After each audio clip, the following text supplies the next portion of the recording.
I gotta wait? How long I gotta wait for a press record? Go. Welcome to the shed, where Miss Dream always has a story. It's Dream, and we got a season 2. Your Black Bostonian here, a product of a single mother who I work to make proud every single day. I'm a 3-degree holder, your veteran educator, your tech entrepreneur, and founder of the Chair platform. My platform is dedicated to supporting Black and Brown people on their hair journey by creating hair boards, connecting to hairstylists, and sharing haircare tips for a more joyous experience. My podcast is about sharing hair stories, educator stories, entrepreneurship stories, and stories surrounding identity with goals to leave you laughing, learning, and advocating. So come in and listen to the stories in the chair.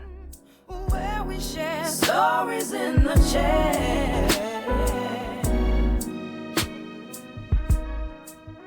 Hello, beautiful people. This is Bernardo Duran Jr. Bernie, can you please introduce yourself? For sure. Hey, everyone. My name is Bernardo Duran Jr., but I go by Bernie. Thank you, Dream. I am an LA native, born and raised in East Los Angeles, film and television producer, and I'm excited to be on. Bernie and I met through a mutual friend many, many years ago.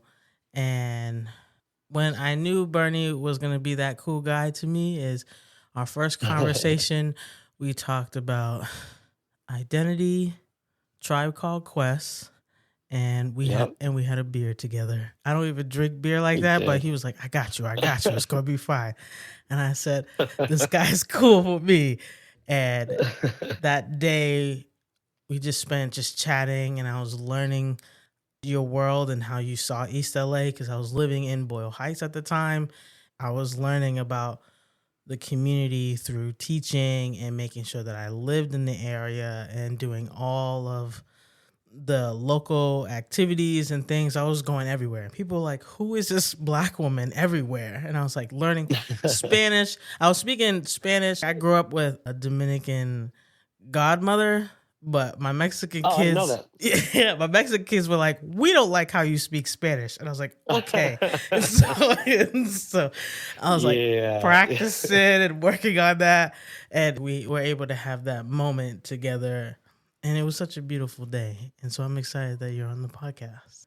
No, same here, man. Let me tell you, I think back to that, I have thought about it throughout the years, and it's, what you took on, really, I don't even know if I understood what the undertaking was from, your perspective, something that I certainly could only, learn from through hearing you talk about it. But like on this side of things, like I love where I'm from. Obviously very proud of the East LA Boyle Heights kind of community. I went to high school in Boyle Heights. Very, very few people who not only look like you, but come from where you come from, who have, your cultural background in this area. So I'm glad that you got to give the kids that experience. Not everybody is, I'm sure, ready at the time, you know what I'm saying? But I'm glad, you know what I'm saying? Like a place like this is very rich in culture, but, could certainly benefit from a more sort of global perspective. No, I learned a lot living in Boyle Heights. I'm originally from Boston, so I grew up with Dominicans, Puerto Ricans, Haitians, like the real Caribbean side. And so I didn't meet Mexican people until I moved to Illinois, and I was living in Chicago. My roommate was a Chicana from Colorado, and I was like, okay. And then I moved to LA, and I started learning. I was like, different. This is different. And so, so it was cool being like, oh no, you're my people. And they're like, kind of, sort of, sometimes, depending on the day. And I was like, okay, great. And so I was learning a lot. And for me, I'm always in every neighborhood. So I'm walking around, and my neighbors didn't like me at first. And they were very clear. They were like, you're Black, we got concerned. And I was like, okay. It's old school. Yeah, it was. So it was cool. So every day I would wave purposely, say hi, and they would just ignore me. Just like they would look and then they would just walk by. And I kept doing it every day for months. And then one day they finally waved back. And I was like, woo! Like I did like a whole excited thing. And they were like, okay. And then a week later, one of the neighbors who never said hi to me came and he brought me a fork, just a fork. Just I was like, I wonder what this means. And I was like going around asking my Mexican coworkers, what is a fork? Is there something I'm missing here? And they were like, no. And I said, okay, cool. And so, I was having that experience. And the next door, we had Mexican neighbors who played mariachi music every night. And oh my yeah, walls are so thin. And so it felt like I was home, but with just different music. yep. And so it was There you beautiful go. Yeah. because they would sing. Mind you, I never saw this guy's face, how he was singing. It was the most beautiful music. So when my mom came to visit, and she was like, wow, they sing over here. I said, yep. And she was like, all right. So we end up hanging out with Karen, who is a Mexican friend, and we ended up doing all of the food markets together. It was beautiful. I felt like I learned Amazing. as much from the community as I was trying to give. So I loved my time in Boyle Heights, truly. I'm so happy to hear that. Yeah, I'm so happy to hear that. I'm sorry that that's what your neighbors were putting you through for months. And I don't know about the fork either, by the way. That doesn't really come from my maybe geographical background in Mexico, but hey, maybe somewhere in some sort of pocket. But that just falls in line with all of it, and not to be so much on my end, but like, yeah, it's crazy. I mean, I can, I feel like, I mean, I was born in 84, 80s, 90s. There was just a lot of, I don't think, where I'm from, like the community that you came into, it's such a, collectively, I guess we're a melting pot, right? About LA, it's super segregated. So like, Mm-hmm. I remember, I went to high school with probably, and I don't want to misrepresent the statistics, but I think it was like 99.98% Mexican American. And I would say that there was probably 3 or 4 white kids. I know that 2 of them were brothers that I can remember. And I know that there was, I think, maybe just 3 or 4 black students. Also, a couple of them who were my friends who were related, and then a couple other folks from the same communities that we were all from. But like, it's crazy because the experience it was just not even Latino in general. It was very like immigrant oriented from Mexico, and actually the area that I specifically grew up in, all around there, people from my parents' hometown who like, my parents are from the same hometown, and they didn't even meet until they were like in their early teens when they were working the fields here in Escondido, California. You know what I'm saying? And they're from the same town. They even had the same birthday. So it's funny how like, these like little pockets that have these very specific kind of dynamics. And so I can certainly speak to that dream because probably your neighbors might have been related to me. you know, so, uh, so I apologize for that. But hey, man, you held your own, man. Yeah, 100%. Yeah. So thinking about your identity, do you feel the way you grew up triggered or helped support your way into film? It's a great question. The short answer is I don't think it did directly. I think just in general, because we're innately all storytellers, we all know how to sit around, whether it's the campfire or the house and tell a story from way back in the day or a joke or whatever it is. I feel like growing up with my mom is the bigger storyteller at home. So I certainly grew up listening to her stories, and I still love hearing the same things, especially about when she was a young girl and she came from a very traditional kind of household, which is different from like how my dad grew up. But I feel like I fell in love with storytelling at a very young age. I just didn't know how to articulate that it was. So I think it's helped me now. I've been in the business now for about 14 years. I want to say that my first significant period as a filmmaker, I certainly was looking at sort of this, maybe through like this one very specific lens through my perspective as to where I came from, the language and all that stuff, as to what kind of stuff I wanted to do. And in this last, I don't know, 10 years or something, that's certainly been evolving. So yes, it is the same perspective that I came from, but it has been evolving for Mm. sure. What is the story about how you entered into film? And since you've been in it so long, what keeps you there?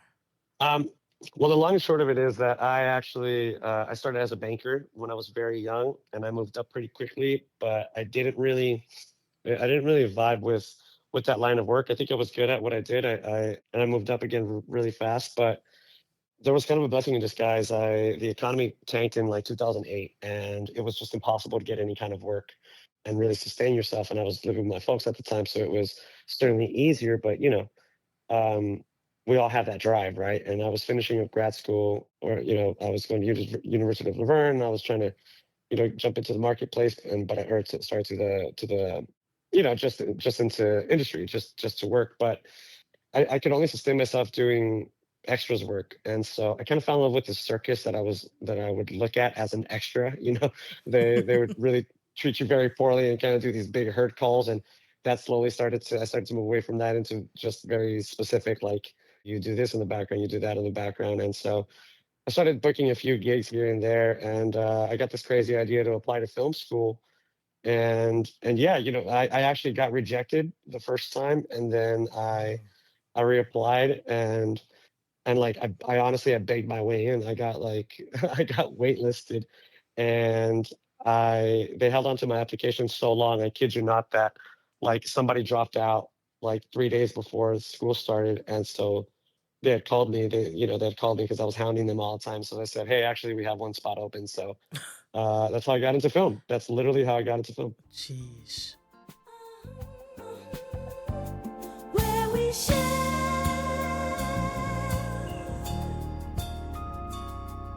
stories in the chair.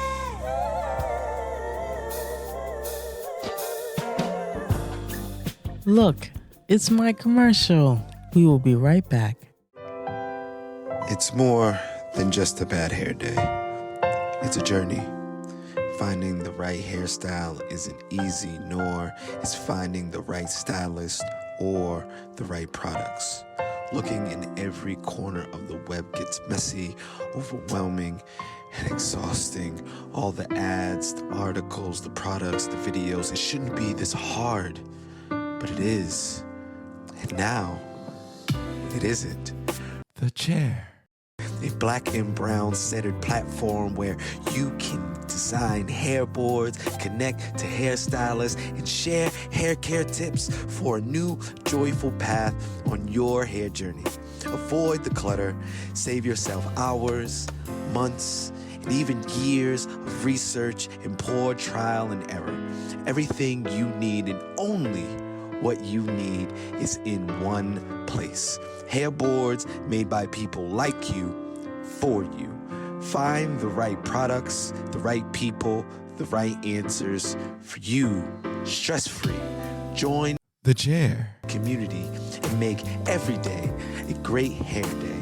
When you share your pain, you allow others to help you. And when you share your success, you help others get theirs. Lean on the Chair. We got you.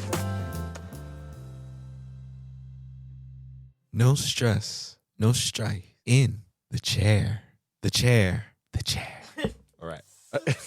Oh, and if you're interested to learn more about my experiences as a Black woman and educator in Guangzhou, China, I wrote my first ebook titled Nowhere and Everywhere, Captured Emotions of a Beautifully Broken Love Story. It is on lulu.com. Take a read and see some beautiful photography of mine. Enjoy the rest of the show. The chair. What made you want it so bad? Banker to film? I haven't met anybody else who's done that. So, what was it? Yeah, I think it was by mistake, but I just knew that I really wanted to do something difficult. Hmm. I know I wanted to do something difficult. I'm not so like, structured in the way that I could be this like big businessman, or like this banker who looks a certain way, fits a certain thing, you know what I'm saying? And so to me that looks different. I don't know, I think part of what has kept me in here so many years is that I always find myself working so hard to try to find the thing that's going to leave my mark here, and it's just very challenging. It's not easy, and I think that that's why most of us maybe do it. I worked with a really big producer who ran a major studio, who's done some of the biggest tentpole movies, and also has a lot of a body of work that has lots of acclaim and widely commercial. So, but he describes this industry as a bit of a narcotic. And so, it is that, like, it's a rush. We have this, you're running these massive businesses at times, 100 million plus, depending on what project you're on, or it could be less, or certainly tens of millions. But you're running this business essentially, and like trying to figure out where I exist in each and every one of these, which is always in the professorial, logistical, and a creative sort of realm. It's something that I find particularly addictive because while every job, there's a through line between what the role is and what all these things that you sort of have to, that are more task oriented. There's this almost language that you have to learn in every job, and some of that means that maybe you're deeper into the creative, maybe you're deeper into the logistical, maybe there's some big set pieces or some major, let's say, financial issues which we all have to deal with at different levels, and now you have to figure out how to communicate this one message that was big and explosive and expensive through this like very small, tame, let's say, thrillery lens. You know what I'm saying? So the challenges of trying to, one, make a product that's going to leave your mark in like the industry, but then also to have that individual validation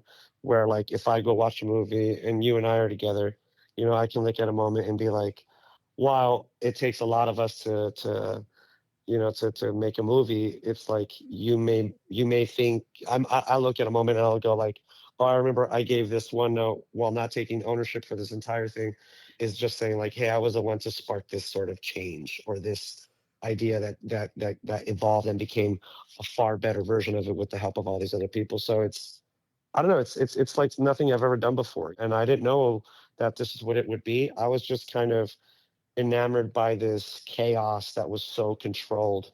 It looks a little bit like friction, right? Like it's particles moving so quickly, but then in this like sort of finite space. It's exciting. I love it. It's, the way you're describing it, I just imagine like a bunch of different Lego pieces, That's a great way to put it. Yeah.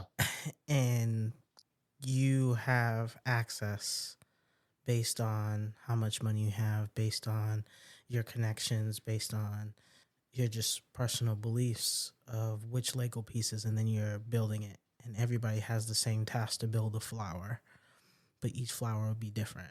You've worked in the Creed franchise world and the Transformer franchise world, and the thing that I saw that was so clear was that how representation came through, identity came through, just differences in storytelling with different types of people.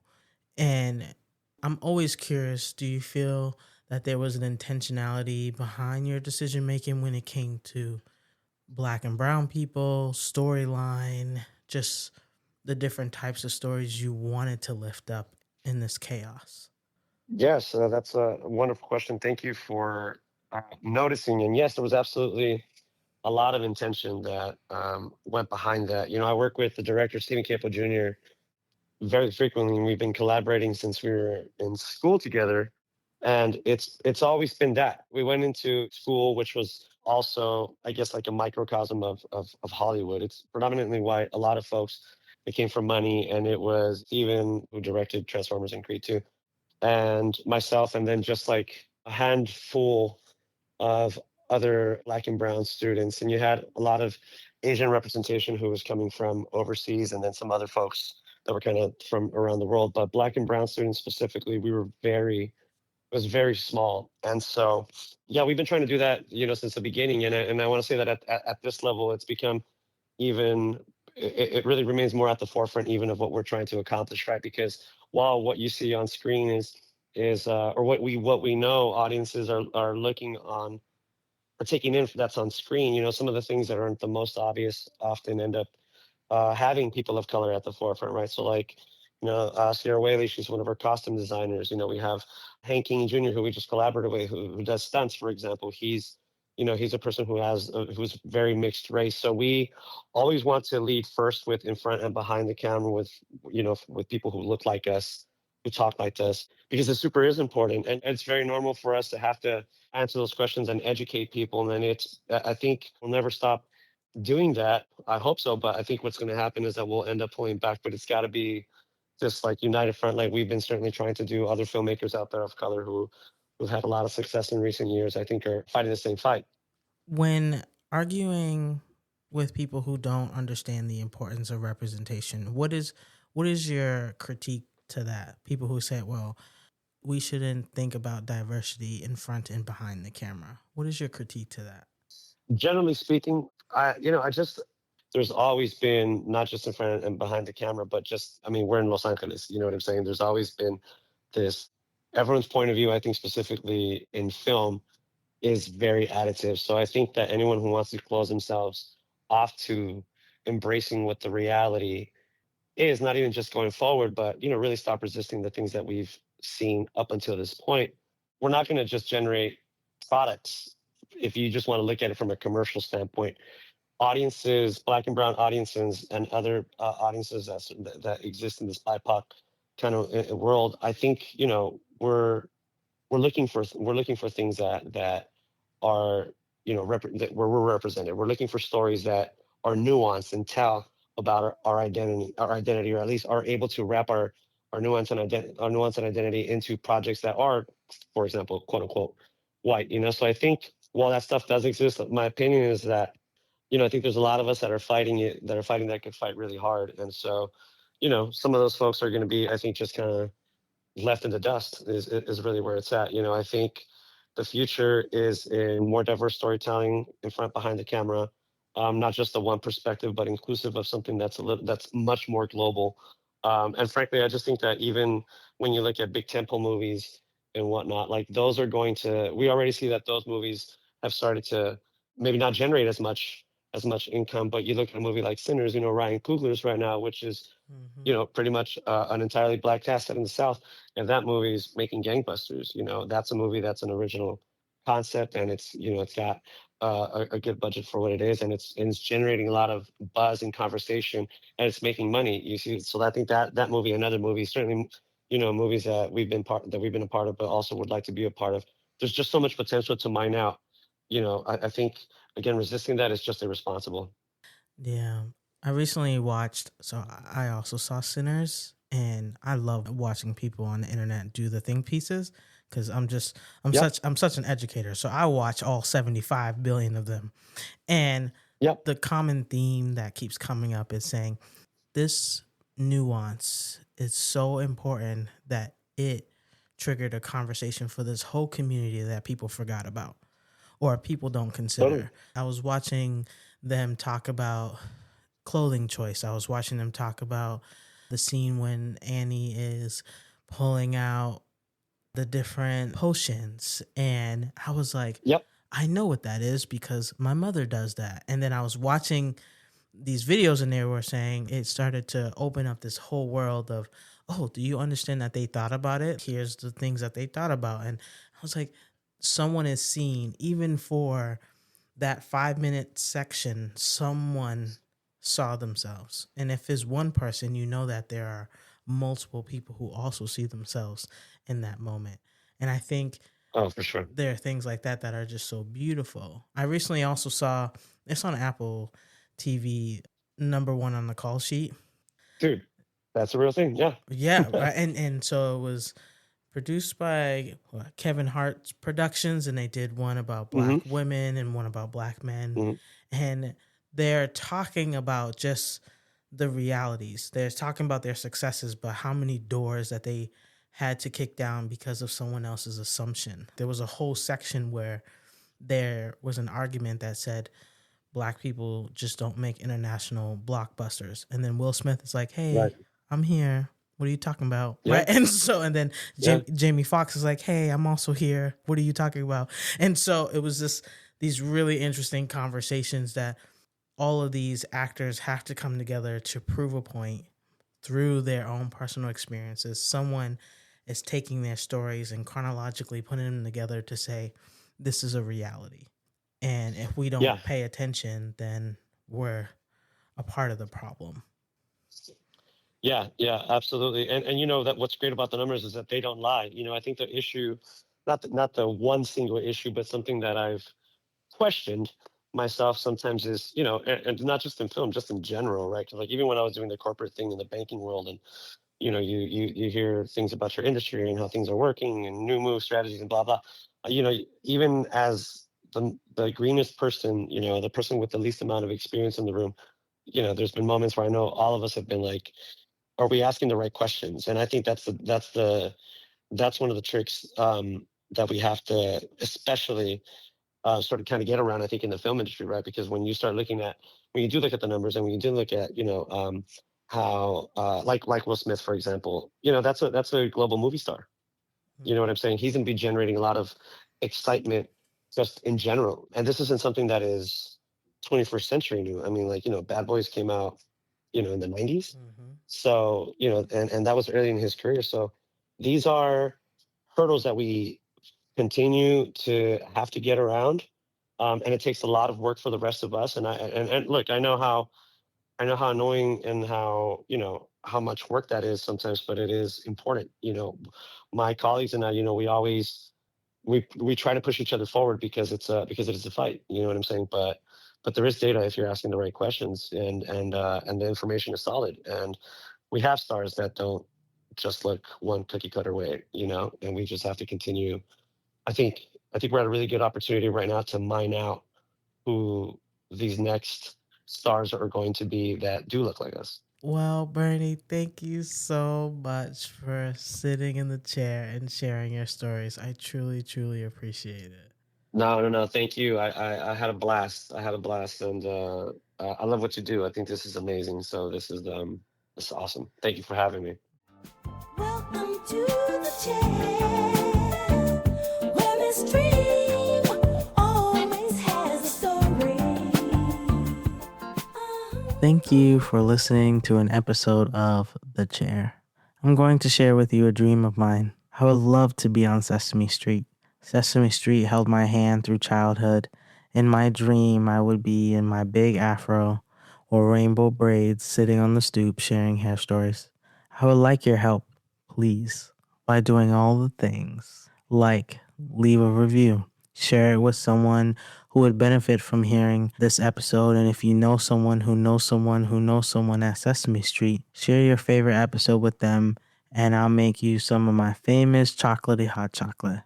I hope you have a beautiful day, or if you are like me, still up in the middle of the night, I hope you take a deep breath and rest. Love you. Talk to you later. The chair. Hello. Please leave a message after the tone. Dream, hello. I just wanted to tell you you're wonderful. I just got through going through your podcast. Love you, love you, love you, love you. Keep it up. Maybe I need to send it to Oprah and Tyler Perry. Love you, baby. You are great. Where we share stories in the chair.